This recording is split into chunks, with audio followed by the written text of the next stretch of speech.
Hey, it's MJ here with Fight Life Media. Welcome to another edition of 5 and 5 Sin City Picks. It's the pick show where we give you 5 picks in 5 minutes. Today we're going to cover UFC 154.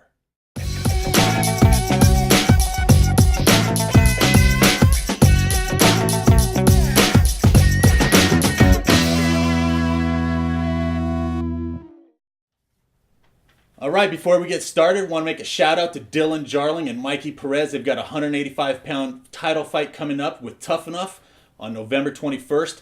Make sure and check out all the action. We've got some great footage of them getting ready for their fights. Click on any of these buttons and we'll get you that action. All right, on to UFC 154. Bottom of the card, we got Pablo Garza versus Mark Hominick. Mark Hominick coming in at 20-11. He's got 16 finishes. A little bit of a rough streak for Mark. He's 1-3 in the UFC. He's coming off that split decision loss over from Yegan. He's coming up against Pablo Garcia. Pablo Garcia 11-3. He's got 9 finishes in his career, and he's 2-2 in the UFC. Mark Hominick, a heavy favorite in this one. I got to go with Mark Hominick. The experience is going to make the difference. Next fight of the night, we've got Constantinos Philippou versus Nick Ring. Nick Ring coming into the cage at 13-1. 8 finishes in his career. He's 3-1 with the UFC. He's coming off that decision win over Court McGee. Interesting note, Ring also has a win over Ricky Fukuda. Constantinos Philippou also 11-2, 6 finishes in his career, 4-1 in the UFC, coming off decision wins over Court McGee and Ricky Fukuda as well.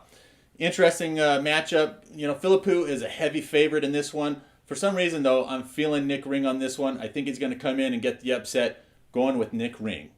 Next fight of the night, third fight of the main card, Tom Lawlor versus Francis Carmont. Francis Carmont coming into the cage at 19-7. He's 3-0 in his UFC career. He's got a big hype train behind him. 16 finishes, 10 submission wins in his career.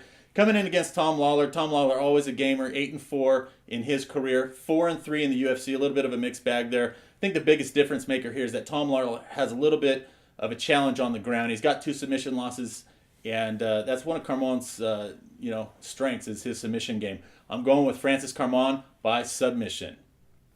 Co-main event of the night, Martin the Hitman Kampmann versus Johny Hendricks. Johny Hendricks, what can you say? He's been on a tear. He's 13-1, 8-1 in his UFC career. Half of his wins coming by way of knockout or TKO. Coming in against Martin Kampmann. Martin Kampmann, they've got him as an underdog on this one.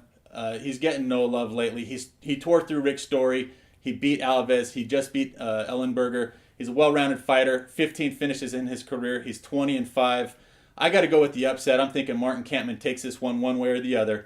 Martin Kampmann.